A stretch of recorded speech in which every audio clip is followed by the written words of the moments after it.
Nagsimula ang kwento sa isang nag-iisang gasolinahan kung saan nakaparada ang isang sasakyan ng pulis sa labas na may mga bahid ng dugo sa windshield.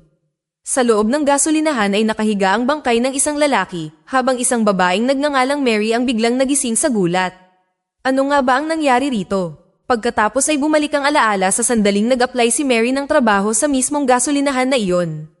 Nakilala niya ang may-ari na si Ed na nagpaliwanag na kailangan nila ng isang taong hahawak sa night shift mula 10 PM hanggang 6 AM. Dahil ang istasyon ay matatagpuan sa isang tahimik na kalsada sa pagitan ng maliliit na bayan at kadalasan ay walang gaanong mga customer sa gabi. Karamihan sa mga taong dumadaan ay mga mangangaso o magsasaka na dumadaan pagsapit ng madaling araw. Habang sinusuri ang mga papeles ng kanyang kontrata, napansin ni Ed na si Mary ay isang dating bilanggo at tinanong kung bakit siya ipinadala sa kulungan. Tapat na inamin ni Mary na minsan niyang sinunog ang kanyang kasintahang si James sa isang insidente, at si James ay kasalukuyang nagsisilbi ng sentensya sa bilangguan. Ipinaliwanag din niya na siya ay pinalaya lamang sa pamamagitan ng parol 2 linggo na ang nakalilipas, at ang kanyang parole officer na si Tom ang nagrekomenda sa kanya para sa trabaho.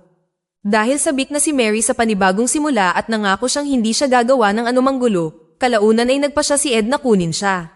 Naniniwala siyang may dahilan sa likod ng nangyari kay James. Labis ang tuwa ni Mary matapos marinig ang balita at sinabihan siyang magsimulang magtrabaho ng gabing iyon ng 9:30. Nabanggit din ni Ed na ang empleyado sa morning shift na si Bobby ang magtuturo sa kanya ng lahat ng kailangan niyang malaman, kabilang ang kung paano gamitin ang cash register. Agad na ibinahagi ni Mary ang magandang balita sa kanyang matalik na kaibigan na si Debbie at sinabing sa wakas ay nakakuha na siya ng trabaho at plano niyang magtrabaho ng husto kahit na hindi kalakihan ang sweldo.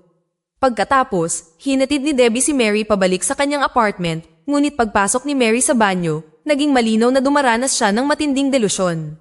Bigla siyang nag-hallucinate nang makita ang kanyang kasintahan na pinahihirapan ng isang babae sa harap niya mismo.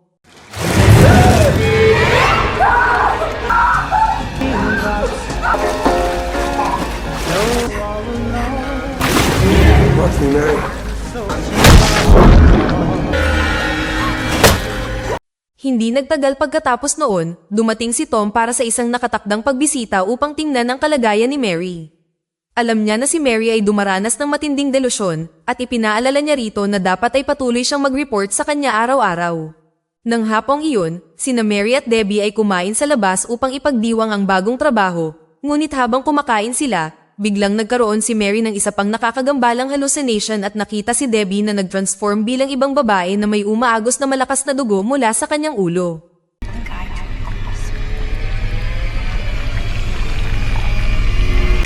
Hey, are you sure you're okay? Dahil sa pag-aalala sa kalagayan ng pag-iisip ng kanyang kaibigan, hinikayat ni Debbie si Mary na kalimutan ng kanyang nakakatrauma na nakaraan at mag-focus sa muling pagbuo ng kanyang buhay. Nang gabing iyon, hinatid ni Debbie si Mary sa gasolinahan para sa kanyang unang shift. Pagdating nila, itinuro sa kanya ng morning shift worker na nagngangalang Bobby kung paano gamitin ang cash register at ipinaliwanag ang mga pangunahing gawain sa tindahan. Pagkatapos noon, umalis si Bobby para kunin ang mga susi ng tindahan habang si Debbie ay bumili ng ilang bote ng alak bago umuwi. Plano niyang sunduin muli si Mary ng 6:00 ng umaga, ngunit nang makapasok si Debbie sa kanyang sasakyan at nagsimulang manigarilyo, biglang may sumugod sa kanya at kinalagkad siya palabas ng sasakyan.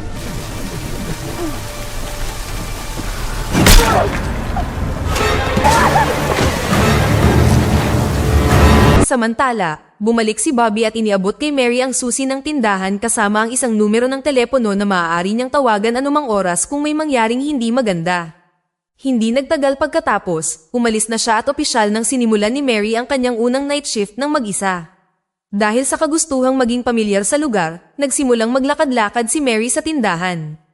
Tiningnan niya ang storage room, pumunta sa locker area, at kalaunan ay lumabas para manigarilyo.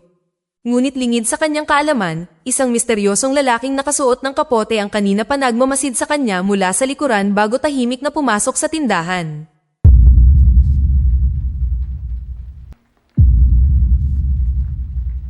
Hindi nagtagal, biglang tumunog ang telepono ng tindahan. Nang sagutin ito ni Mary, isang babae sa kabilang linya ang nagtanong kung anong oras magsasara ang gasolinahan. Ipinaliwanag ni Mary na bukas ang tindahan ng 24 hours araw-araw. Ang problema ay paulit-ulit na tumatawag ang babae na may parehong tanong. Pagkatapos, sa huling tawag, tinanong niya si Mary kung nasisiyahan ba siyang tumingin sa mga patay. At iyon ang sandaling napagtanto ni Mary na hindi matatapos ang gabing ito. Agad na nataranta, uminom si Mary ng gamot para mabawasan ang kanyang mga delusyon bago sinubukang tawagan si Debbie mula sa telepono ng tindahan dahil wala pa rin siyang cellphone simula nang makalaya siya mula sa bilangguan, pero nakapatay ang telepono ni Debbie. Sinusubukang pakalmahin ang sarili, tumungo si Mary sa banyo at nagwisik ng tubig sa kanyang mukha. Di nagtagal pagkatapos noon, dumating ang isang driver ng truck na nagngangalang Luis upang magpakarga ng gasolina. Pagkatapos magbayad, casual niyang nilandi si Mary bago umalis at aksidenteng naiwan ang kanyang credit card. Mabilis na sinubukan ni Mary na tawagin siya para maibalik ito, ngunit biglang nataranta si Mary matapos makita ang nasusunog na figura ng kanyang kasintahang si James. Sa kalagitnaan ng kanyang pagkataranta, aksidente niyang nasuntok si Bobby na bumalik upang tingnan ang kanyang kalagayan. Dahil sa pagkakasala, humingi ng tawad si Mary at tinulungang gamutin ang hiwa sa labi ni Bobby. Habang sila ay nakaupo at nag-uusap, sa wakas ay isiniwalat ni Mary ang tunay na dahilan kung bakit niya sinunog si James. Lumalabas na si James ay isang kilalang serial killer na responsable sa pagpatay sa 35 kababaihan at bawat pagpatay ay nangyayari tuwing maulan na gabi tulad nito. Ipinaliwanag ni Mary na isang araw pagka-uwi niya galing trabaho, napansin niya ang isang nakakapangilabot na amoy na nagmumula sa basement ng kanilang bahay. Binaha ang buong sahig at doon niya natuklasan ang nakapandidiring katotohanan. Itinatago ni James ang mga bangkay ng kanyang mga babaeng biktima sa ilalim ng bahay sa buong panahon. Noong panahon niyon, pakiramdam ni Mary ay wala siyang magawa dahil pinagbantaan siya ni James na papatayin siya at ang buong pamilya nito kung sakaling magsumbong siya sa pulisya. Pinilit pa nga niya itong panoorin ng isa sa mga pagpatay kung saan isang babae ang nilulunod sa harap niya mismo, tulad ng nakakagambalang hallucination na ipinakita kanina. Kalaunan, palihim na nagpasya si Mary na sunugin ang bahay, umaasang mapipigilan niya ito ng tuluyan. Nahuli si James sa apoy, at kalaunan ay dumating ang mga pulis upang arestuhin silang dalawa. Si James ay inaresto dahil sa mga pagpatay habang si Mary ay inaresto dahil sa hindi pag-uulat ng kanyang mga krimen. Mula noong nakakatrauma na gabing iyon, si Mary ay dumanas ng matinding delusyon. Hindi na niya mapag-iba ang realidad at ang hallucination, at palagi siyang nakakakita ng mga pangitain ng mga patay na biktima ni James saan man siya magpunta. Matapos marinig ang kwento ni Mary, lubos na naawa si Bobby sa kanya, at kalaunan ay nagpas siyang umuwi matapos makitang kumalma na siya. Ngunit sa kasamaang palad, habang papalayo, biglang nasira ang sasakyan ni Bobby sa gitna ng kalsada. Habang palabas siya para tingnan ang makina, biglang sumulpot ang misteryosong lalaking nakakapote at hinampas siya sa ulo gamit ang martilyo, dahilan para mawalan siya ng malay. Pagbalik sa gasolinahan, pumasok si Mary sa banyo at naramdaman niyang pinagmamasdan na naman siya ni James. Pero tulad ng dati, tila isa na naman itong hallucination. Gayunpaman, mas lalong naging mahirap ang mga bagay-bagay nang mapansin niya ang mga hibla ng buhok sa loob ng inidoro, at ilang sandali pa, bigla niyang nakita ang ilang babaeng umaatake sa kanya mula sa iba't ibang direksyon.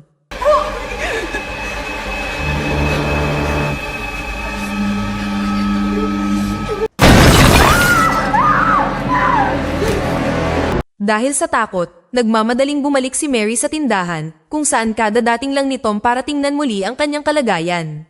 Maya-maya, tumungo si Tom sa banyo, at biglang lumitaw ang lalaking nakakapote sa harap ni Mary. Sa pagkakataong ito, malinaw na si James ito, ang mukha niya ay sunog pa rin ng apoy. Sinimulan niyang pahirapan si Mary sa psikolohikal na paraan, pinapaniwala ito na hindi siya naiiba sa kanya dahil hinayaan nitong mamatay ang mga inosenteng tao nang hindi siya pinipigilan. Sa kanyang baluktot na pananaw, sinasabi nitong palihim na nasisiyahan si Mary sa panonood ng mga pagpatay. Kahit alam ni Mary na gumamit si James ng mga banta para kontrolin siya, nahihirapan pa rin siyang paghiwalayin ang realidad sa ilusyon. Ayaw niyang maniwala sa nakikita niya, kaya't sandaling ipinikit niya ang kanyang mga mata. Ngunit nang muli niyang idilat ang mga ito, ang figurang nakatayo sa harap niya ay nag-iba at naging isang matandang babae. Sa wakas ay napagtanto ni Mary na ito ang misteryosong babaeng paulit-ulit na tumatawag sa gasolinahan kanina. Kasabay nito, bumalik si Tom mula sa banyo, dahilan para mabilis na lumabas ng tindahan ang babae. Nang masiguro ni Tom na maayos na ang kalagayan ni Mary, umalis na rin siya habang tahimik na umiiyak si Mary dahil sa lahat ng kanyang naranasan. Hindi nagtagal pagkatapos noon, tiningnan ni Mary ang mga security camera at biglang nakita ang sasakyan ni Debbie na nakaparada malapit sa gasolinahan. Ngunit ang tunay na ikinagulat niya ay ang madugong mensahe na nakasulat sa windshield na inaakusahan si Mary na nasisiyahan siya sa pagpatay. Dahil sa takot, agad siyang nagmadaling bumalik sa loob ng tindahan. Pagkatapos ay lalong lumala ang sitwasyon. Biglang nag-reset ng kusa ang telebisyon at misteryosong nawala ang sasakyan ni Debbie. Matapos makarinig ng mga nakakabahalang ingay mula sa likurang bahagi ng gusali, kinakabahang nag-ipon ng lakas ng loob si Mary para buksan ang pinto ng locker room. Sa loob, natuklasan niya sina Debbie at Bobby na malubhang sugatan at nakatali bilang mga bihag. Sa gitna ng kaguluhan, muling lumitaw ang misteryosong matandang babae. Ipinakita niya kay Mary ang isang litrato ng kanyang anak na babae bago hiniwa ang braso ni Mary gamit ang isang kutsilyo. Isiniwalat ng babae na ang kanyang 18 taong gulang na anak na babae ay isa sa mga biktima ni James at sinisisi niya si Mary sa hindi pagpigil dito noong may pagkakataon pa ito. Isang marahas na pagtatalo ang sumiklab sa pagitan nila hanggang sa biglang dumating si Tom sa tamang oras at binaril ang babae sa ulo. Pagkatapos, isiniwalat ni Tom ang nakakagulat na balita mula sa bilangguan. Dahil sa matinding pagkawala ng kuryente na dulot ng bagyo, ilang bilanggo ang nakatakas, kasama na si James mismo. Nang marinig ito ni Mary, agad niyang iginiit na nasa loob na ng gasolinahan si James. At halos sa mismong oras na iyon, biglang sumulpot si James at inatake sina Tom at Mary.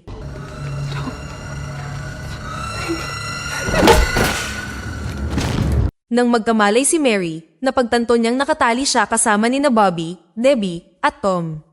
Ang susunod na target ni James ay si Debbie. Pinilit niya si Mary na aminin ang pagmamahal nito sa kanya kung gusto nitong mabuhay si Debbie.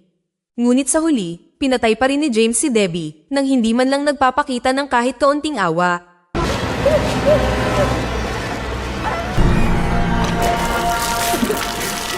Nang akmang ihahagis na niya ang lighter, biglang tumunog ang front doorbell, hudyat na may dumating na namang customer. Si Luis pala ito, na bumalik sa gasolinahan. Agad na tinakpan ni James ang bibig ni Mary bago mabilis na lumabas ng silid para harapin ito. Nang makaalis si James, desperado na inalag ni Mary ang kanyang upuan hanggang sa tuluyang lumuwag ang mga tali. Mabilis niyang pinakawalan si Bobby at sinabihan siya ni Bobby na kunin ang baril ni Ed na nakatago sa loob ng isa sa mga locker. Kasabay nito, naglakad-lakad si Luis sa tindahan at hinanap si Mary para makuha ang credit card na aksidente niyang naiwan kanina. Ngunit habang ginagalugad niya ang tahimik na gasolinahan, naghinala siya nang mapansin ang tambak ng dugo at mga tumalsik na dugo kung saan-saan. Sa pag-aakalang may nangyaring pagnanakaw, mabilis na tumawag si Luis sa emergency hotline at hiniling sa pulisya na agad na pumunta. Pagkatapos, tumungo si Luis sa likod ng tindahan. Ngunit pagpasok niya sa locker room, isang trahedya ang nangyari nang bigla siyang barilin ni Mary na akala niya ay si James.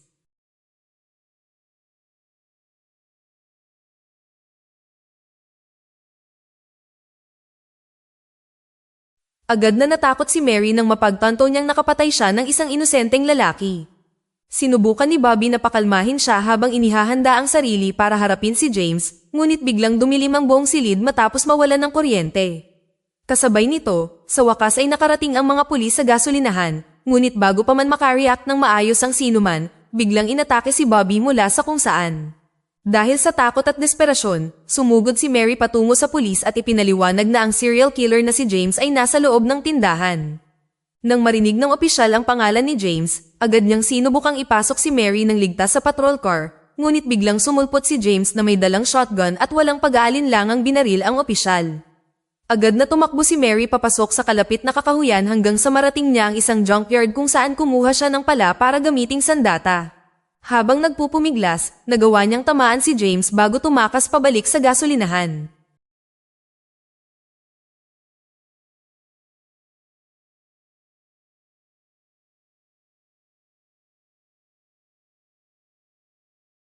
Pagpasok sa loob, nagtago si Mary sa silid sa likod at napansin ang ulo ng usa na nakadikit sa dingding. Nang mapagtanto niyang maaaring ito na lamang ang kanyang pagkakataon upang mabuhay, inihanda niya ang sarili na patayin si James magpakailanman. Samantala, si James, na kahit papaano ay nakaligtas sa lahat, ay patuloy na hinahanap si Mary sa tindahan. Sa kanyang baluktot na pag-iisip, naniniwala pa rin siyang silang dalawa ay magkakatuluyan at makakauwi na parang walang nangyari. Kalaunan, naglunsad si Mary ng isang sorpresang pag-atake at itinusok ang mga sungay ng usa diretso sa tiyan ni James.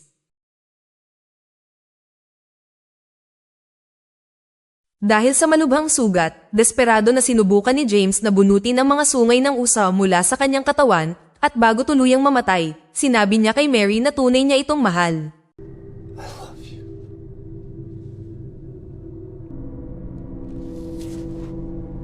Ngunit kinabukasan, nagising si Mary at napagtanto na tuluyan nang nawala ang katawan ni James, na nagmumungkahi na maaaring buhay pa ito. Sa pagtatapos ng pelikula, nagsimula si Mary ng isang bagong trabaho sa isang beauty salon at tila muling binubuo ang kanyang buhay. Gayunpaman, habang nakatingin sa salamin, sandali niyang nakita si James na nakatayo sa likod ng isang refleksyon. Ang pangwakas ng kwento ay nag-iiwan sa lahat ng bagay na bukas sa interpretasyon. Dahil sa matinding PTSD at paranoid delusion ni Mary, may malaking posibilidad na karamihan o maaaring lahat ng pagpatay sa gasolinahan ay hindi kailanman totoo, at sa halip ay umiiral lamang sa loob ng wasak na isipan ni Mary. Dito na nagtatapos ang kwento. Sana ay nagustuhan nyo. Mag-subscribe na kung hindi ka pa nakasubscribe, pindutin na rin ang notification bell at like button upang matulungan ang channel, and leave a comment down below. And as always, thank you for watching.